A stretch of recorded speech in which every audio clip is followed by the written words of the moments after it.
I am so freaking excited for this panel. When I found out we had this panel, I was giddy and gleeful with joy. And every interaction I've had with these three individuals has only raised my level of anticipation, because these are three unbelievable, awesome actors and actresses. So, without further ado, from Happy Death Day 2, and Silent Night, Deadly Night, we have Jessica Roth, Ruby Modine, and Rohan Campbell!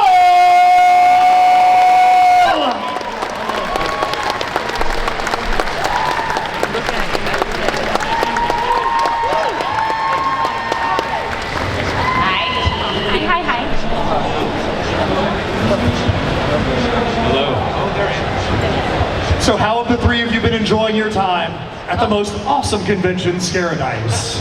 It truly is the most awesome. I mean, this goes without saying, because horror fans are the best fans. Yeah. Like all the other fans, sorry. But no, you guys are so incredible. The space is amazing. The lineup that you have here is absolutely insane. And Ruby and I got to walk around and take a look at some of the art. The artisans here are unbelievable. I personally would like it to go on for another 3 days, so somebody make it happen, please. I love Scaradise. Also, shout out to the music. It's been incredible. Oh, dude, I'm pretty sure that Drew Russ is the guy behind the music. If it's not Drew Russ, and we have stolen someone else's valor, yeah, but if it's Drew Russ, it. give a shout out to Drew Russ for the awesome music this weekend. So we're going to start this panel off. We have 3 different movies we're going to cover, and part of the reason why these movies are together is because of that person right there in the middle, because she's you know, in both of them, so she's kind of like that center point. But we're going to start off with Happy Death Day. So I hadn't seen Happy Death Day or Happy Death Day 2 until very recently, and I was blown away by how absolutely awesome those 2 movies are. So Jessica, you get to play in the span of 2 movies. You get to be a good girl, a bad girl, and a final girl all at the same time. What was it like being able to play all 3 of those within the span of those 2 movies? You know, it was really incredible. I think that horror in the horror genre does such an amazing job providing opportunities, not only for audiences to kind of like have some cool genre mashing and see things that they've never seen before and be challenged in ways, but also in what other genre do you give a female character the chance to have that kind of range over not just 1 but 2 movies? And the moment I read the script, I fell in love with Tree. I loved Christopher Landon, our incredible director, writer, leader extraordinaire, and also I got to work with like the most incredible cast. So it was truly a dream come true. Like, it's one of those that I think for the rest of my life will be one of my favorite projects I've ever worked on. Yeah, when the first movie started off, I really did not like you. I'm like, man, she sucks. Yeah, she's a bitch. But by the end, you were the absolute lovable character. By the end, it was so awesome to watch that progression. So, for both Jessica and Ruby, when you were first handed the script doing the table read, did either of you have any idea of what that big twist was going to be, or did you figure it out as they went? Did they tell you beforehand, or did you find out when you did the reading? No, I read the script, and when I got to the last page, I remember going, wait, I know, wait, Lori? Well, also because Ruby did such an amazing job playing like the roommate that you feel really bad for, because Tree is so awful and she's just trying to do things nice. Just trying to give you a cupcake, Jess. Yeah, my gosh, it's not that big of a deal. But yeah, I was completely taken by surprise, and even though when you go back and watch it, there are all those little Easter eggs covered in, which is really fun. And I also love that Lori gets a second chance to be a different person in the second movie, because I guess that's what those movies are all about. So, Ruby, when you obviously ultimately, you know, spoilers now, we can totally have spoilers since we're not doing a Scream 7 panel today. Revealed as the killer in the first movie. We get to see you for a very brief moment wearing the mask. The very bizarre mask in this movie. I mean, the baby face killer, the school with the baby mascot. I'm like, did they ever really tell you what the name of the school's mascot was? I mean, that was a very odd choice. Bayfield Baby. Yeah, Bayfield Baby. So I'm like, yeah, can you imagine being on the Bayfield Baby football team? I mean, but, the mascot itself is pretty creepy. I mean, but you gotta wear that mask for a little bit. What was it like being? Man, I'm actually a mask killer right now. How did you feel about that? It was very stinky inside the mask. it proceeded to get more and more sweaty as the film went on. But it's very large.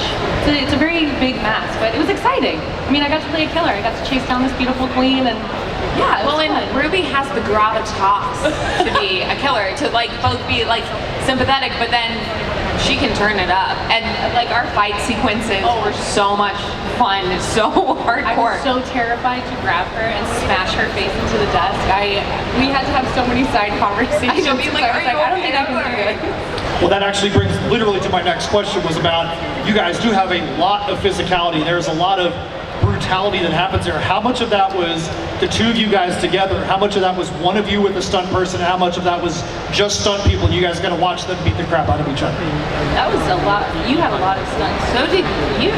Yeah. Like, I think the main fight, we did as much of it as we could. I begged to get kicked out of that window. I know. Christopher Landon was like, "It's not happening, Ruby. Like, get away from the window." I also begged to kick Ruby out of the window. No, like, I love Ruby, but I was like, this would be so cool. And they would not let us do it. Also, I mean, shout out to our stunt team because they just make the impossible look absolutely effortless. And our stunt crew on that also did an amazing job teaching us how to do everything as safely as humanly possible. I love my stunt teams. Not to mention, my stunt double, when she got kicked out of the window, her arm popped out so viciously of her socket, and she was so cool about it. She was like, "See why you didn't do it, Ruby? Do you see what?" And they just clicked it back in, and she's like, "All right, let's do it again." I was like, "I'm gonna throw up." So Jessica, you were actually nominated for some Best Actress Awards for Happy Death Day. Yeah. What was it like for you to be like, wow, I just got some Best Actress nominations for this movie? That was great. It was just such a joy because, you know, you go and make these movies in kind of a bubble. And you can have feelings about certain ones, like when the cast is right and when the vibes are really good, you're like, oh, this is a special one for me, but you never know how the edit is going to turn out or how fans are going to feel about it, because that's kind of has to do with the zeitgeist and the time and how people are feeling it, if they're receptive, and so many things that are above my pay grade. But it was just I loved Tree so much, and I loved making these movies so much that it just felt and feels incredible every single time I get to meet someone who similarly loves her and these movies as much as I do. So it was a huge honor, unexpected because it was that lightning in a bottle, but also it brings me so much joy. And one of the things I think is really good about Happy Death Day is there's so much comedic timing. That's one of the things about you that made me turn on, I really don't like this character. I'm like, wow, she's a fun actress. You gotta have so many good one-liners, subway foot long, it's not like I took a dump on your mother's head. How many of those were in the script? How many of those did you guys improvise? And when you said that, I thought I was gonna fall out of my chair. I'm like, where did that come from? Like, did you guys just do a whole bunch of takes? Let's just see what happens. We did. Chris Landon, he would challenge me to see how far I could let my freak flag fly, because I think he met me and he was like, oh, you're a fucking weirdo. And I was like, correct, sir. And so whether, like, the footlong one was an improvised line. I don't even know where that came from. I wish that I could tell you. I think I blacked out in that moment. But I need to ask you a question. I need to move you into more. How? Where did it come from when you went, "You're gay"? That take specifically, Chris, I went up to Chris and I was like, how far will you let me take this? And he was like, all the way, baby. We have one in the camp, so just go as big and broad and weird as you want. And I was like, you asked for it. But it was that, and even like the Gandalf "you shall not pass" moment. Like, Chris is such an incredible director and made I would say, I'll generalize, but all of us feel so safe and so empowered to kind of really push the limits. And I also felt safe because I knew if I did something crazy and it looked stupid, he wouldn't use it. So that kind of freedom and that kind of acceptance and comfort just goes a long way. So we're gonna come back to Happy Death Day and Happy Death Day 2 in a minute. We're gonna slightly transition here. We're gonna go to Ruby. So Ruby, you've made a name for yourself out of taking on some wild roles. Obviously in this movie, and then a movie that's this panel's not about, but one that your role is absolutely just straight bonkers, is Satanic Panic. Oh, That is a bonkers movie that just goes so far off the rails. What is it that draws you to having characters that are just so bizarre, like the ones that you play? That came out of so left field. I did not expect you to bring up Satanic Panic. Okay, yeah, Satanic Panic is a freaking whirlwind of a film. Haley Griffith just absolutely slays. And yeah, that film was so much fun because everybody was having a good time on the set, to the degree that Haley and I didn't feel comfortable walking around because special effects were putting on masks and props and getting really big and really small and scaring us to bits. Every turn was a scare. So yeah, I don't know. I will tell you that Haley and I hid. You can see us if you look above the, who here, oh actually, there's a big scene at the end of Satanic Panic which includes nudity of the highest degree. Just think Eyes Wide Shut, but in a horror movie? Yeah. Yes, it's insane. Yeah, so we hid, and if you watch that scene, you can see us poking our head out of the window because we're like, what are they shooting right now? What the fuck are they shooting right now? So it was a great experience, and yeah, Chelsea Stardust it was great. So the reason why we said we're going to transition is because there's another movie that happens to be a part of this panel, Silent Night, Deadly Night, with that guy down there, the GQ model himself, Rohan Campbell. So Rohan, in this movie, your character experiences some incredible trauma that is the catalyst for him being who he is in the movie. How did you prepare for I mean, the trauma he goes through is intense. How did you prepare to live that trauma, to be that version of the character that you are? I think I live in like a constant state of being ready for trauma because it just seems like everyone wants to watch me go through that. So I feel like every movie I've done is like sort of born out of that. But yeah, I don't know. That script, like Mike, I mean the whole franchise, like it's so much fun. And that script went crazy, and that shotgun scene, I mean, just gotta, yeah, I wasn't there that day, but gotta watch it and it sends you, but yeah. So, Ruby, you get to play somebody that's a little left of center in that movie as well. Let's talk about the role that you get to play in that, and how you kind of go sideways in there too.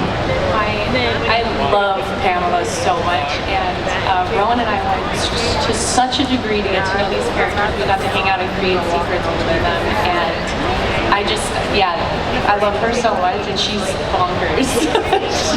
One of the best days of my life was watching Ruby hit kids with hockey sticks for like 4 hours. That was so much fun. And that was one of those things that were like, we gotta stop shooting these guys. We can't stop. This is our dating. Yeah. So the kids had a great time that day. Everyone, The kids all were the fine. children on that ice rink had a great time. So again, with today is a spoilerific day because it doesn't really matter. At the end of that movie, it sets you up to be something that we don't see very often in movies, and that is the female serial killer. Are you excited about the fact that you might be able to have your own going forward, where you are, your own version of Ghostface, you are your own slasher? Can you guys see my face tearing and would smile? I'm so excited for the potential to work with one of my very good friends again, and I can't wait to have you live in my head. Yeah, I'm excited. Giddy. So Rowan, who do you think is a better horror Santa? You or Art the Clown? Oh man, oh don't do that. Yeah, exactly. Can I pass? I gotta, no. Oh man, oh come on. This is so mean. Different ball. Who would win in the fight? Oh, I don't know, Arthur. Do you want me to say? You're probably right, because he's supernatural. He's I don't want to say that. Well, hold on. There's some, like, OG Billy, there's some kills that are pretty insane. Like the deer antler, like, that's psychotic. It's not art, but it's, it's art. So how about this? Who would win, you as Rowan or David Howard Thornton? I would lose that, I'm sure. Yeah, I'm the certain. nicest guy you'll ever meet. He is such a nice I was guy. gonna say, is there a fight happening? Oh, then we can make one. If you saw the panels on Friday night, if you saw the Friday night panels, we can have one happen right up here on this Someone walks Scaradise out with stage. the bell. All right, so Ruby, watching a lot of interviews with you, you have a word that you like to use all the time, and you know that you use it. And that word is excited. Excited? Excited. You're excited about everything. I know. Excited. Excuse me. I know. And it sucks because it truly is genuine, but I've noticed It it. sucks because I'm happy. It sucks because I never stop saying it. And I apologize to our producer, Simon Identity, because when he picks me up at the airport, I think he counted 15 times of me being like, I'm just so excited to be here. So what makes you excited when you see a script come across your desk or come across your email? What is it about that? What is something that would make you excited when you see that? You're like, yes, I get to in this movie. I get to work with Mike P. Nelson on this movie. Ugh, he's so wonderful. And I like when I get a script and I'm not able to put it down and I just keep flipping because I'm so excited to see where the story is going. So that's a great sign. But I stick with my first answer. And if I get a script that says Mike P. Nelson on it or Christopher Landon, yeah. What about if you see Jessica Roth on that script? Needless to say, right? I didn't have to know. She knows. We're just excited. Oh yeah, excited. I'm very Let's excited, go. everyone. All right, so let's roll back to some more Happy Death Day, and kind of in the Happy Death Day 2 side. So this movie obviously has got some, Groundhog Day, Butterfly Effect, Back to the Future 2. How much did you guys have to go back and do research, rewatch some of those kind of movies where time kind of goes off the rails? Did you do any research on those, or did you just kind of go with what the scripts had there? Hey, Jess, there's like an actor named Bill Murray or something, right? Who's Bill Murray? Yeah. Right? Yeah. I've heard of him. That was actually an improvised line that we did during reshoots with me and Israel because love Israel to death. Israel didn't know. Israel Broussard, who plays Carter, amazing actor, so like, didn't know who Bill Murray was.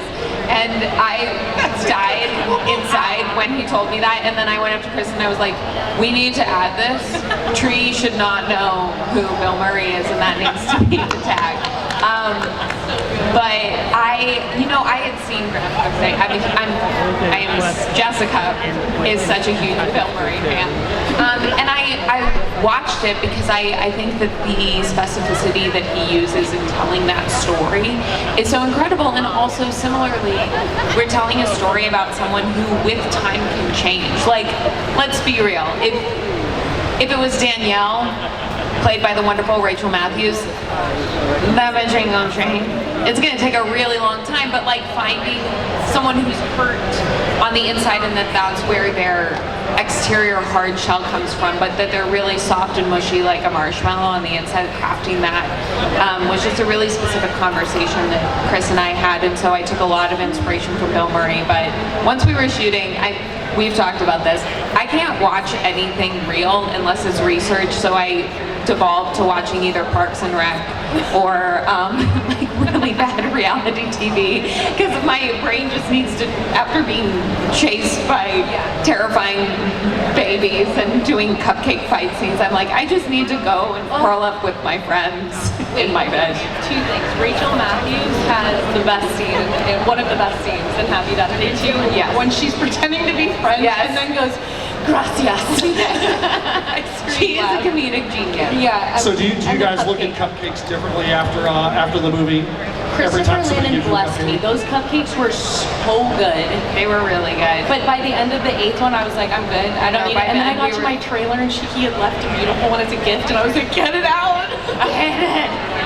Gonna do it again.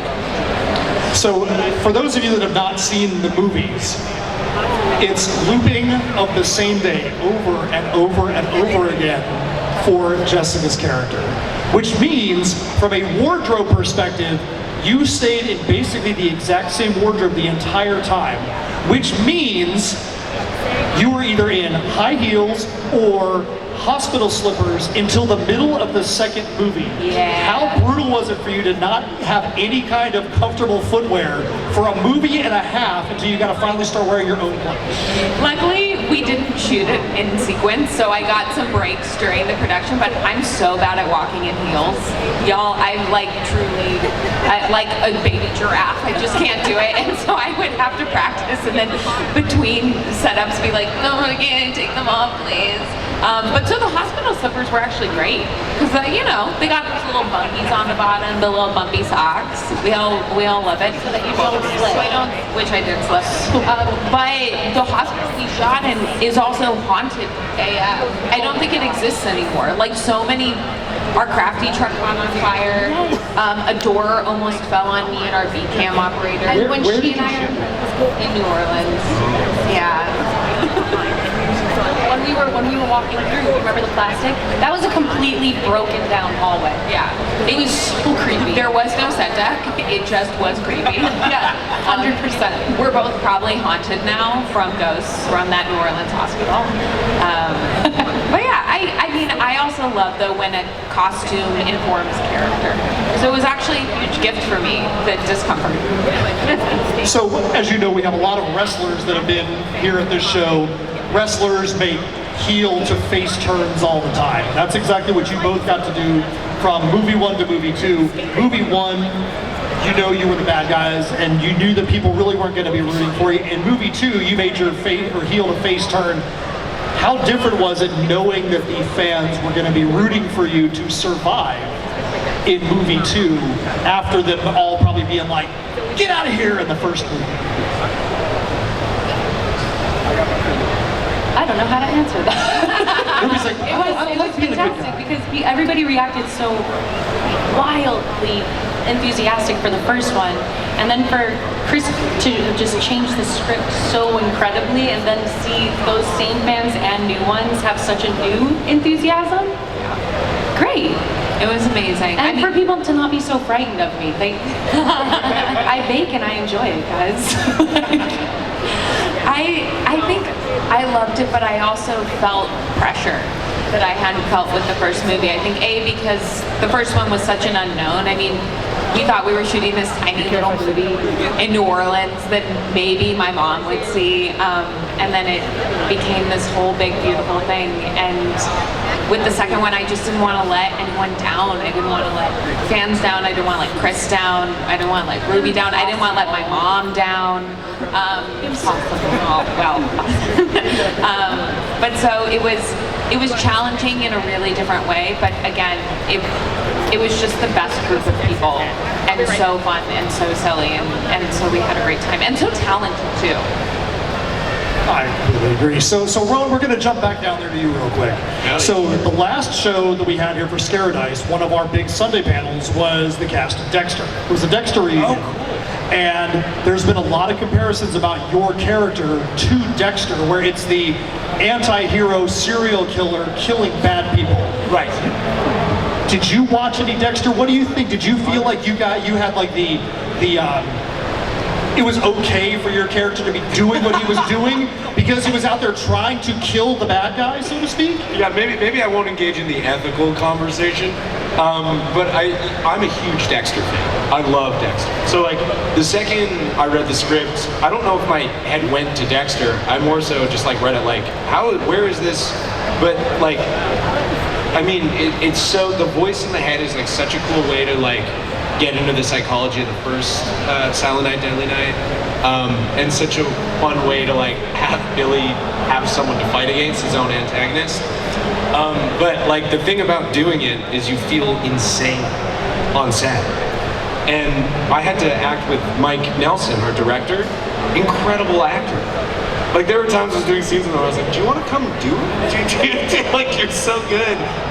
But yeah, you feel crazy acting anyway, and then having a voice in your head makes you feel you're just like someone's off camera and you're like, it's such a weird thing. But yeah, big Dexter fan.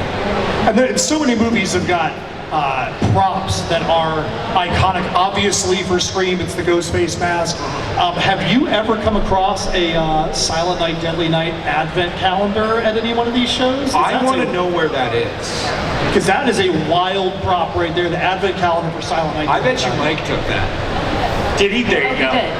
Yeah. Yeah. So Along with someone my always scoops the cool thing. You look at it, you're like, I want that. And they're like, sure, you can have it after someone else takes it. So, Yeah, the hockey stick that I beat the 12-year-old child up with, they watch it. Dude, that's gonna get clipped out of context.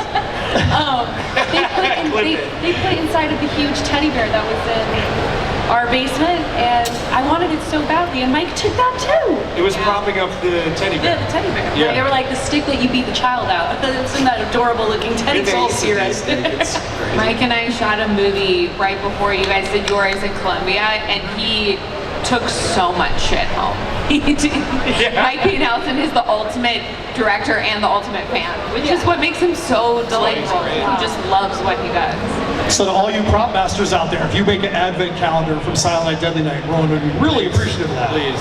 We've seen some really awesome T-shirts that y'all are wearing too. Yeah. Silent Night, Deadly Night. I don't Really know where good. you guys are getting them. I would like one, please. So this is obviously the third version of the first Silent Night, Deadly Night. You have the 1984, the 2012, and your Garbage day. did you go back and try to emulate, try to retcon? Was there anything that you tried to make sure was exactly the same as in those first two movies? Were there things you tried to retcon and make it where your movie became like the new start? How did you approach the fact that there had been Silent Night, Deadly Night previously? So crazy. I went to Quentin Tarantino's theater in Los Angeles to watch the original, like 2 months before I got sent the script. So I didn't know they were making this movie. So I just had this great experience watching the original with a crowd. If you can see it in a theater, it's an insane experience. And so like I never like, I feel like emulating is the wrong thing. It's like, for me, it's like I just want to be in the spirit and the tone of that movie.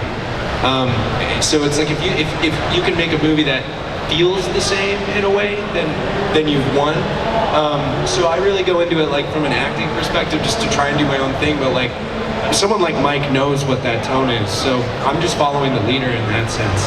He did a great job. But yeah, that like the original, the second one, like I love those movies. Like yeah, and we needed the Garbage Day reference. It had to happen. Shout out and Scott. the guy who says it is the original producer. So I was on set and we were flipping burgers. It was like a flashback to me cooking for 4 years in a kitchen. I was right back there. But I was like, there's a garbage right there and the original producer right there. He's coming by and saying, Billy, it's garbage day, or I'm not working anymore. It was perfect. He killed it. So fun. So Jessica, Ruby, so it's not even really rumors anymore, but it seems like it's confirmed that there might be a trilogy in the works for Happy Death Day. What do you guys think about the fact that you guys get to be in the ultimate trilogies are a good thing in these kind of movies? What do you think about that? I mean, it would be such a dream come true. The thing that's so incredible about, again, our brave, beautiful, fearless director, writer, creator, genius man, Chris Landon, is he just has it all figured out. And the first movie was actually supposed to be a one-off. Like, I was supposed to die at the very end, which they did testings of the movie and people got so mad because they were like, we hated her and then we loved her. You made us love her and then you killed her. That's so messed up.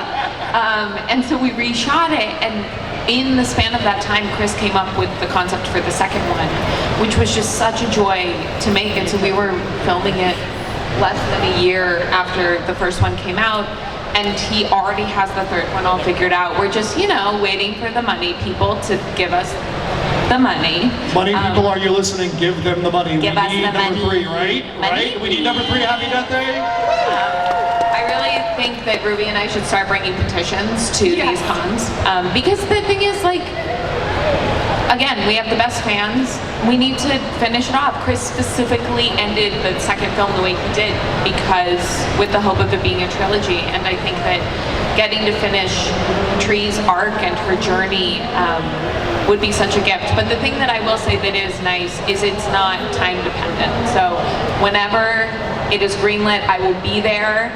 I will pull that dumpster funk shirt back on. I will get as bloody as humanly possible and go kill me some babyface. I will say that one of the things about Happy Death Day, which I know you've talked quite a bit about this, is once you get to the point where you're like, hey, this day's not going to go the right way, I just have to off myself, that you normally don't have hilarity in death scenes like you do in Happy Death Day. There truly is happy in those things. Were there any death scenes that you guys had talked about that you're like, yeah, that is going too far, we can't do this? Even though you guys did some pretty wild things like jumping out of the back of a plane in a bikini, you know, you're jumping into a tree. Yeah, a shredder. Shredder, thank you. No, we actually wanted to push it even further. There's one that didn't happen that I was so sad about, where it's Tree listening to music in a car and the car starts shaking and you zoom out and realize that it's in like one of those compactors at a junkyard, and you just watch it get smaller and smaller until there's like a splat of blood on the window. That is incredible. I know. The way that Chris's mind works is just so messed up. And next one. But the thing that was really cool is we could bring that kind of humor, and that by that point in the movies, I feel like we had earned the trust of the audience, so we could bring a glibness and bring hilarity to these deaths. And also, Tree's just like, come on, let's just like move it on. I gotta figure this out. And she gets to be a little creative while she does it. Okay, so I've got one more question for you, then we're gonna figure out how we're gonna do the questions, because this is a lot more people that are normally here for the noon panel. We want to make sure that we get as many questions answered as we can, but also not run over into the next panel. So I've got one last question for you right now, and this is for all three of you guys. We already said Happy Death Day is about getting trapped in a cycle of one day in your life. If Jessica, Ruby, and Rowan, not characters, but you personally, could get trapped in one single day of your life and have that specific day roll over and over, what would it be? Today, right now. Yes! That's right! Awesome answer! Circle gets the square. Check mark. You guys start. Sorry. I would be back on set with Rohan Campbell for the day that we were not able to say the pooping incident. Oh, that was really bad. I'm so excited for you guys to see this blooper reel. You can really see what was taking place on the set. But yeah, the pooping incident day. I got to see the blooper reel and it's truly fantastic. I'm gonna be lame and corny and be like, a nice day at a boring normal day at home with my husband and my dog, where we like can just kind of do whatever we want. Because I think the extreme emotional high and low days, I've done that as Tree, and it's not all it's cracked up to be. Okay, so you guys see back here in the back, you got Steph. She looks just like me, except you can fit her in a thimble. So you guys, if you have a question, raise your hands. We're gonna get to as many of you as we can. Promise you we won't get to everybody just because of time constraints. So if you have a question and they don't get answered, I promise you every one of these three up here will be more than happy to talk your ear off at their table, because they're all such awesome and friendly and warm and loving people like that. So Steph, you got your first person back there? Miss Barbara, the celebrity fan question asker. It's getting wild now. Hi, everybody. Hi. Okay, all three of you, your best virtue and your worst vice. Oh my God. Jeez, man. Whoa. Wow. Me? Oh God. I think my best virtue is I'm a hard worker, but I just want to be nice. I just want to be nice. I just want everyone to be happy. I'm a big people, which is also my worst vice. Actually, it's a double-edged sword. People pleaser, want to make everyone happy. Sometimes it kicks me in the butt. I would say maybe my best vice is knowing when to slow down and take deep breaths, but again, double-edged sword, because when I forget to do that, sometimes I go a little Pam. I don't know. I like to. I like laughing. I like having a. I don't know. I'm silly. I'm joyful. I hope. I hope. I don't know. Vice. So many things. Y'all ever had a donut? Those are crazy. Those are so good. So I'll say that. All right, Steph, where are you at? Over here. Where's that? Right here. Yeah, there we are. Right here in front of you. Oh, look at this! Hey, so see this guy right here? I'm going to introduce this guy. Stand it up. No. See this guy right here? This dude flew in from the UK to come. This is my new friend Joey. That's Joey. So Joey, come on, stand up right here. So Joey, what you got? That's made me really nervous now. Don't be nervous. So with Happy Death Day, obviously taking things from Groundhog Day, and like Totally Killer doing like time travel, what normal film would you like to be seen crossed over into a horror movie? Ooh. Wow, great question. It's a really good question. Punch Drunk Love. That's a really good one. Can I say Scott Pilgrim? Oh, that's a great answer. I don't know. I mean, or maybe like a Truman Show-esque one, but I feel Wow. like maybe that's been, Wow. hasn't been done. If it hasn't been done, someone write that right now. Happy Death Day 3, The Truman Show. Trees in a television show for worst nightmare. All right, Steph, what you got? Who you have next? I'm over here on the left, but no one's having their hands up on the left, so I guess I'm going over here. I guess she's going to go back.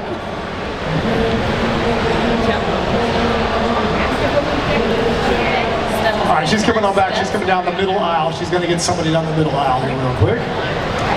Hello.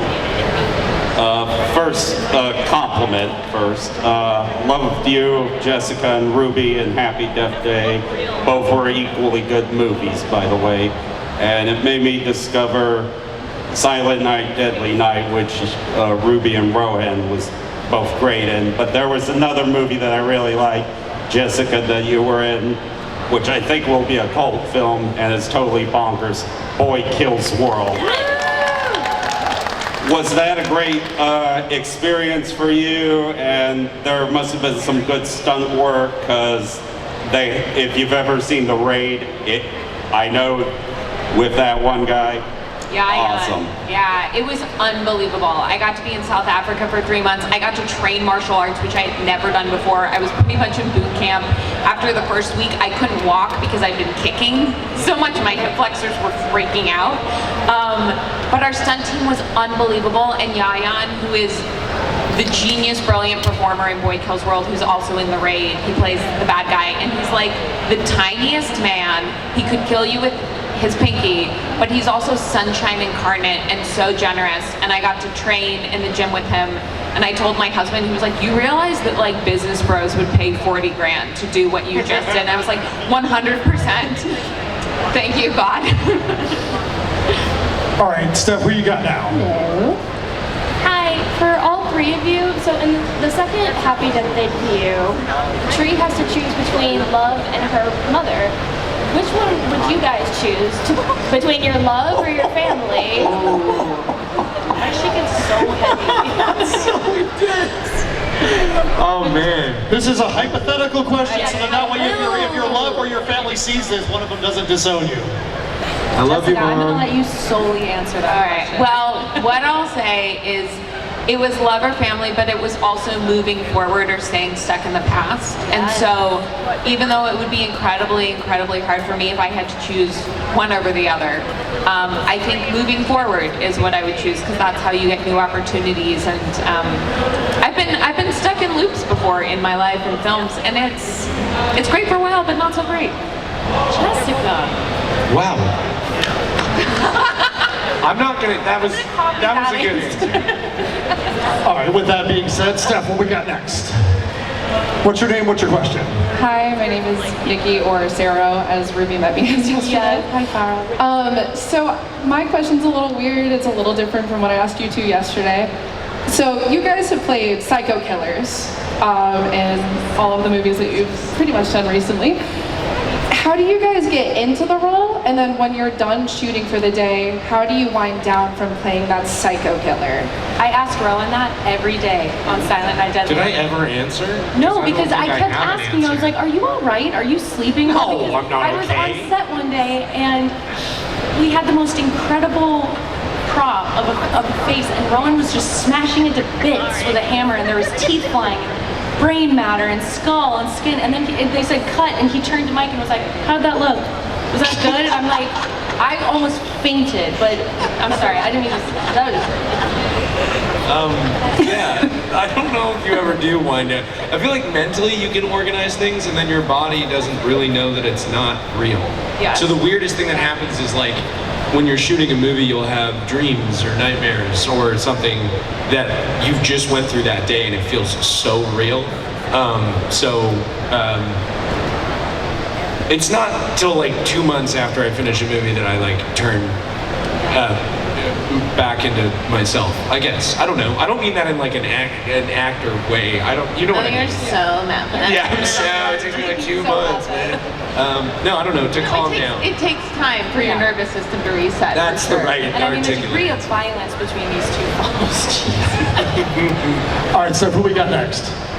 Hello, my name is Joseph, and this might be a bit of a weird question too, but how's the cultural clash between you guys? Because one of us from Denver, one's from LA, and the other is from Canada. Yeah. So how are you guys, like, cultures from there? We've just been fighting, really, a lot. No, I don't. You know, I'm from New York. I'm from New York. I never let Rohan forget it. Yeah. You're from Colorado, right? From Colorado. Yeah, I'm from Calgary, Canada. See, which we is, actually yesterday were saying that Colorado is kind of Shout out Calgary of America. Yeah, it's mountain town. Yeah. We're the same people. I think the thing that unites all of us is that we're all just weirdo art kids who got to grow up and continue to be weirdo art kids. Yeah. All right, right here in the front, what you got? Okay, so my question is, what is your favorite line from your movies? Because personally, mine is, "You're gay." I'm also a very, very big fan of "You're gay," and I mean, "Find Vagina Out" is another pretty baller line that's truly insane. Hi. Hi, Richard. Hi, Richard. Hi, Richard. Richard Harmon. Do we have a question from somebody else that might be here? Who is this? Who is this guy that's standing right Striking, here? beautiful man. Who is this? Who is? Is this Richard Harmon? I just wanted to say first time, long time, and it's more of a comment than it is a question. But I think all of you are fucking awesome. I love you. We think you Richard Harmon is the coolest. I just got to work on a movie with him. Anna says hi too. I just got, Richard and I shot a movie a year ago up in Vancouver with Kid Cudi, and it was truly the joy of my life. We went into a frigid stream at like 2 a.m. and Richard had to try to drown me, and it was so much fun. And I get to work with Richard very soon. Oh, it's gone. Yeah. There he is. All right, so I think we have time for one more question. If Steph, you have one more for us? Is there one more we can get to? You're so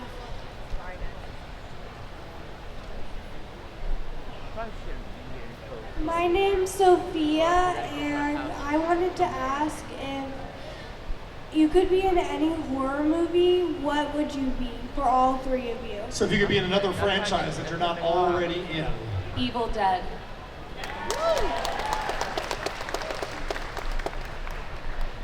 Oh, I didn't say. Texas Chainsaw Massacre is my favorite.